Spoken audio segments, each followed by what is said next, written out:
Let us see this program, write a program to check whether the given number is Armstrong or not. This program we have to do using function.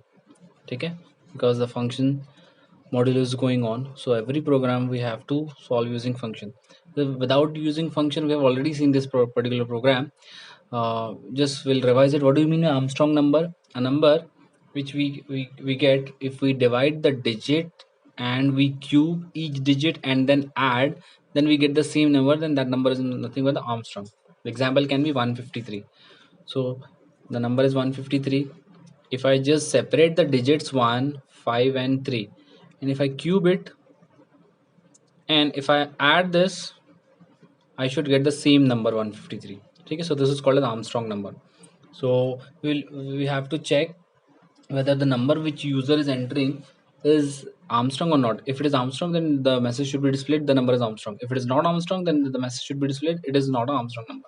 Logic we have already seen just previously before, whenever you are seeing this video, but before this we just revise that particular program to check whether the given number is Armstrong or not. We have already seen without function. Okay, so that we'll understand much better this particular program. So we'll start this, but before that, one thing I need to clear is that this program again we are going to solve using type 1. Type 2 से Fibonacci series देखी थे हम लोगों ने. Type 1 again वहाँ पर Armstrong number मैं type 1 से करूँगा. Type 1 means what? Input main, then calculation function में करेंगे, then output again main function में. ठीक है, सो टाइप 1 से अभी हम लोग करेंगे. सो यहाँ पर अभी स्टार्ट करेंगे hash include stdio.h, hash include stdio.h. Then after that यहाँ पर आएगा particular function, then main function यहाँ पर आएगा, and this is void main. ठीक है, क्या करेंगे, वो जो नंबर जो मुझे चेक करना है यूजर से मैं ले लूँगा. लेट से उसका मैं नाम लेता हूँ नो, उसको मैं डिक्लेयर करता हूँ इंट नो, और आंसर के लिए एक और वेरिएबल लेता हूँ, लेट से ANSWER, आंसर नाम का एक मैं वेरिएबल ले रहा हूँ. ठीक है, आफ्टर दैट नंबर यूजर से लूँगा, printf scanf, very quickly printf enter that particular number जिसको मुझे चेक करना है कि आंसर है या नहीं, enter the number, then scanf, उसको मैं रीड कर लूँगा, %d, वाई बिकॉज इंट है, देन एंड नो. ठीक है, अब क्या करूँगा, ये नंबर को मुझे पास करना है फंक्शन में, वहाँ पर मैं कैलकुलेशन करूँगा और आउटपुट यहाँ पर आकर के डिस्प्ले करूँगा. ठीक है, तो लेट से एक फंक्शन में मैं बना रहा हूँ जिसका नाम है ARM, और उसको मैं ये जो नंबर है NO ये मैं पास कर रहा हूँ. ठीक है, तो यहाँ से सीधा भी मैं कंट्रोल फंक्शन की तरफ आएगा. लेट से ARM नाम का मैं फंक्शन बना रहा हूँ और उसको मैं पास कर रहा हूँ NO. अब यहाँ पर ये क्या है, this is actual parameter, this is formal parameter. अब फॉर्मल पैरामीटर का नाम सेम भी हो सकता है, डिफरेंट भी हो सकता है. ठीक है, लेट से मैं सेम नाम ले रहा हूँ, तो उसका डेटा टाइप मुझे यहाँ पर डिक्लेयर करना है इंट, और सेम नाम मैं रख रहा हूँ नो. भले ही नाम सेम है लेकिन they will occupy different memory location. ये डिफरेंट मेमोरी लोकेशन ऑक्यूपाई करता है, ये भी डिफरेंट मेमोरी लोकेशन ऑक्यूपाई करेगा. ये नो और ये नो दोनों डिफरेंट है, लेकिन ये जो नो का जो वैल्यू ये यहाँ पर से यहाँ पर कॉपी हो रहा है. जो नंबर यहाँ से मैं यूजर से लूँगा वो ही इस नो के अंदर वो सेम नंबर जो है यहाँ पर कॉपी हो जाएगा. ठीक है, आफ्टर दैट अब ये जो रिटर्न क्या करने वाला है, कोई पर्टिकुलर आंसर रिटर्न करेगा, उसका डेटा टाइप यहाँ पर मुझे स्पेसिफाई करना. अगर टाइप 2 होता तो मैं यहाँ पर वॉइड लिखता, बिकॉज वॉइड मीन्स कुछ भी रिटर्न नहीं कर रहा मेन फंक्शन. बट अभी ये मैं टाइप 1 से करूँ तो कुछ ना कुछ रिटर्न करेगा. क्या रिटर्न करेगा, वो आंसर रिटर्न करेगा, that would be of data type int. ठीक है, क्योंकि वो नंबर रिटर्न करने वाला वही नंबर मुझे चेक करना है कि ओरिजिनल जो नंबर है वो और जो एक्चुअल जो नंबर इस फंक्शन से आ रहा है वो सेम है या डिफरेंट है. सेम रहा तो आर्मस्ट्रांग नंबर है, सेम नहीं है तो आर्मस्ट्रांग नंबर नहीं है. ठीक है, सो आफ्टर दैट मैं यहाँ से स्टार्ट करूँगा पर्टिकुलर ये फंक्शन, और ये फंक्शन की बॉडी यहाँ पर ख़त्म होगी. ठीक है, तो यहाँ से भी नंबर पास हो गया. यहाँ पर लेट से लॉजिक क्या था हमारा, एक मैं REM नाम का वेरिएबल डिक्लेयर करता हूँ इंट. लेट से एक और वेरिएबल लगेगा मुझे सम नाम का वेरिएबल, उसको मैं 0 से इनिशियलाइज करता हूँ. ठीक है, वाइल लूप यहाँ पर हम लोग लगाएंगे. वाइल जब तक ये जो NO है ये NO 0 नहीं हो जाता, नॉट इक्वल टू 0, तब तक मुझे क्या करना है, I have to do 3 things, I have to do 3 things. Number 1 is, अभी यहाँ पर देखो डिजिट्स को सेपरेट करना है, फिर उसको क्यूब करना है। सेपरेट करने का लॉजिक क्या था, मॉड्यूलस 10। तो एनओ को जब मैं मॉड्यूलस 10 करूँगा तो एक सिंगल डिजिट बाहर आता है, तो उसको लेट से मैं REM नाम के वेरिएबल में स्टोर करता हूँ, जो मैंने ऊपर वेरिएबल बनाया, ठीक है। अब ये जो एक सिंगल डिजिट मिला है उसको मुझे क्यूब करना है, तो इसीलिए REM इंटू REM और इंटू REM, और हर इटरेशन में क्या करना है, ऐड करना है मुझे। तो इसलिए एक सम नाम का वेरिएबल जिसको मैंने 0 से इनिशियलाइज किया हूँ, तो उसके यहाँ पर मैं लिख दूंगा sum plus this thing equal to sum. Sum is equal to sum plus remainder into remainder into remainder, यानी हर बार जो भी पर्टिकुलर रिमाइंडर यहाँ पर आ रहा है उसको मैं पुराने सम में ऐड करते जाऊँगा और देन सम को अपडेट करूँगा। आफ्टर दैट जब वो डिजिट का काम हो गया तो उस डिजिट को मुझे एलिमिनेट करना है। उसके लिए क्या हमारा लॉजिक है, उस एनओ को मैं जब डिवाइड करता हूँ 10 से, तो वो जो पर्टिकुलर डिजिट है वो हट जाएगा और उसको अपडेट करूँगा मैं एनओ, ठीक है। यहाँ पर भी सेमीकोलन, यहाँ पर भी सेमीकोलन, यहाँ पर भी सेमीकोलन, ठीक है। अब इससे क्या होगा, हर पर्टिकुलर डिजिट सेपरेट निकलेगा, उसका क्यूब करके हम लोग सम में ऐड करते जाएंगे, और इससे पर्टिकुलर दैट डिजिट जो यहाँ पर हो गया है वो उसको मैं एलिमिनेट करूँगा, ठीक है। ये कब तक प्रोसेस रिपीट करेंगे, जब तक नंबर जो है जो ज़ीरो नहीं बन जाता। This number is not equal to zero, will continue this.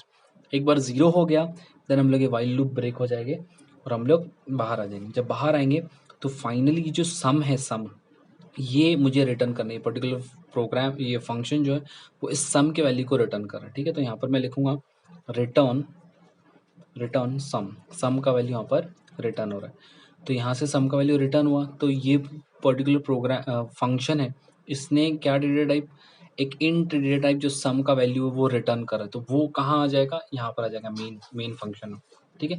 Main function में यहाँ पर आया तो ये भी एक इंटीजर वैल्यू रिटर्न कर रहा है, तो उसको मुझे किसी ना किसी में स्टोर करना है। तो उसको मैं किस में स्टोर करूँगा, आंसर नाम के वेरिएबल में। ये जो ना आंसर नाम का जो वेरिएबल है, इस जो मैंने डिक्लेयर किया था उसको मैं स्टोर करूँगा। अब मुझे बस चेक करना है ये जो आंसर का जो वैल्यू है ये और ओरिजिनल नंबर है एनओ जो यूज़र ने मुझे दिया था, ये दोनों सेम है तो नंबर इज आर्मस्ट्रॉन्ग, अगर डिफरेंट है तो नंबर इज नॉट आर्मस्ट्रॉन्ग, ठीक है। तो मैं इफ और एल्स यहाँ यूज करूँगा। इफ दिस आंसर का जो वैल्यू है दिस इक्वल टू एनओ, क्या करना है मुझे, डिस्प्ले कर दो print F percentage D is an Armstrong number,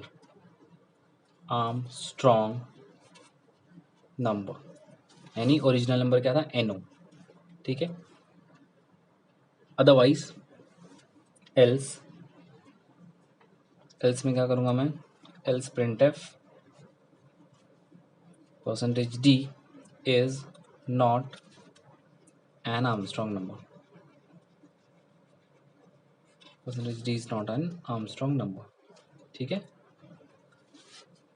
this is NO, इसको यहाँ पर क्लोज करूँगा, ठीक है। देन मेन फंक्शन यहाँ पर एंड, ठीक है। अब इसका आउटपुट देख लेते हैं, वेरी सिंपल। आउटपुट कैसे जनरेट करेंगे यहाँ पर, सी सबसे पहले कंट्रोल आएगा यहाँ पर, एनओ आंसर दो वेरिएबल बन जाएंगे, एंटर द नंबर, यूजर के सामने ये स्टेटमेंट आ जाएगा, एंटर द नंबर, ठीक है। After that user enter number करेगा, let's see that number is 153, same number ही लेते हैं, सेम आता है क्या नहीं मैं चेक कर लेते हैं, 153 ही नंबर है, ठीक है। अब 153 आने के बाद में ये 153 अभी कहाँ आ गया, एनओ के पास आ गया। अब ये 153 यहाँ पर इस एनओ में इस फंक्शन को कॉल करेंगे, ये अभी कंट्रोल जाएगा ARM के पास में, और एनओ के अंदर अभी क्या आ गया, 153। अब याद रखो ये एनओ कोई और एनओ है, ये एनओ कोई और एनओ, यहाँ पर जो फाइनली हम लोग जब चेक कर रहे हैं ना, ये एनओ ये वाला ही एनओ है जिसमें 153 आ गया है।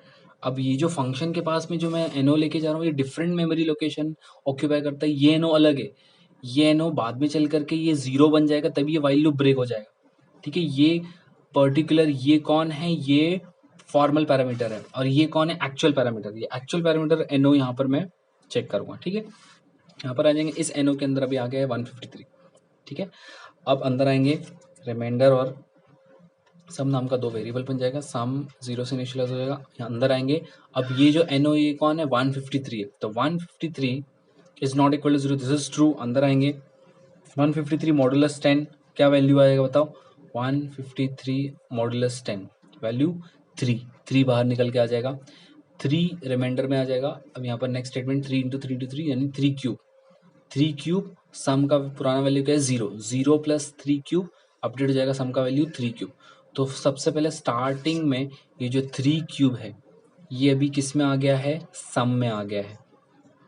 ठीक है, आगे बढ़ो। NO is equal to NO by 10। NO by 10 means what, 153 divide by 10, 153 divide by 10, what is the answer 15। That means ये जो 3 है ये हट गया, देखो 3 का काम हो गया तो मुझे एलिमिनेट करना था, तो 3 यहाँ से हट गया और NO के अंदर अभी क्या अपडेट हो जाएगा 15, 15 आंसर आ जाएगा यहाँ पर। ठीक है, अब NO का वैल्यू क्या हो गया है 15। अब मैं ऊपर आऊंगा, यहाँ से कंट्रोल सीधा वापस यहाँ आ जाएगा। अब NO का वैल्यू है 15। नाउ 15 नॉट इक्वल टू 0 अभी भी ट्रू है, अंदर आएंगे। Next NO modulus 10, 15 modulus 10, what is the answer 5। That 5 अभी रिमाइंडर में जाएगा। यहाँ पर आएंगे नेक्स्ट स्टेटमेंट में 5 क्यूब है, पहले जो 3 क्यूब था अब बन जाएगा 5 क्यूब। 5 क्यूब प्लस पुराना सम का वैल्यू क्या है 3 क्यूब। ठीक है, पुराना सम का वैल्यू क्या है 3 क्यूब, तो 3 cube plus 5 cube, 3 cube plus 5 cube. अब ये नया सम का वैल्यू हो जाएगा। अब नया सम का वैल्यू क्या हो गया है 3 क्यूब प्लस 5 क्यूब। ठीक है, अब नीचे आएंगे NO by 10। NO by 10 means what, अब क्या है NO का वैल्यू तो 15 है, तो 15 divide by 10, what is the answer, what is the answer 15 divide by 1, तो ये 1 अभी जाएगा NO में। ठीक है, अब ऊपर जाएंगे, अब NO का वैल्यू है 1, 1 नॉट इक्वल टू 0 अभी भी ट्रू है, अंदर आएंगे 1 modulus 10, what is the answer 1, 1 यहाँ पर आ जाएगा। नेक्स्ट 1 क्यूब, 1 क्यूब प्लस पुराना सम का वैल्यू क्या है 5 cube plus 3 cube, 5 cube plus 3 cube plus अभी 1 क्यूब भी इसमें ऐड हो जाएगा। ये ऐड होने के बाद में देन ये सम का वैल्यू अपडेट हो जाएगा। नेक्स्ट यहाँ पर आएंगे, अब NO का वैल्यू है 1, 1 मॉडुलस 10 इज 0, अब NO में आ जाएगा 0। अब जब मैं ऊपर चेक करूंगा 0 not equal to 0 is false, तो मैं यहाँ पर बाहर आ जाऊंगा। जब बाहर आ जाएंगे तो रिटर्न करेगा यहाँ पर ये फंक्शन क्या रिटर्न कर रहा है सम का वैल्यू। सम का वैल्यू क्या है यहाँ पर, क्या है सम का value 1 cube plus 5 cube plus 3 cube. ये जो भी आंसर है ये फंक्शन रिटर्न करेगा, उसका डेटा टाइप है इंट। अब ये जो वैल्यू है यहाँ पर आएंगे हम लोग मेन फंक्शन, ये जो है ये यहाँ पर ये रिटर्न कर रहा है आर्म नंबर। जो फंक्शन कॉल है वो जो सम का वैल्यू यहाँ पर आ जाएगा इसको रिप्लेस कर देगा। अब वो वैल्यू यहाँ पर आंसर में स्टोर हो जाएगा 1 cube plus 5 cube plus 3 cube. अब आगे चेक करेंगे, अगर ये जो आंसर है ये ओरिजिनल NO देखो यहाँ पर ये एक्चुअल पैरामीटर है और वो वाला NO 0 हो गया है, जो फंक्शन में था, अब वो NO अलग है, ये NO अलग है। ठीक है, अब वो चेक करेंगे हम लोग 153 और ये जो फंक्शन कॉल से जो वैल्यू है दोनों सेम है। अगर सेम है तो नंबर इज आर्मस्ट्रॉन्ग डिस्प्ले करेंगे, अगर डिफरेंट है नंबर इज नॉट आर्मस्ट्रॉन्ग। तो यहाँ पर in this case it would be same, तो 153 इक्वल टू 153, सो नंबर ये वाला डिस्प्ले हो जाएगा। क्या डिस्प्ले हो जाएगा 153 is an Armstrong number. Okay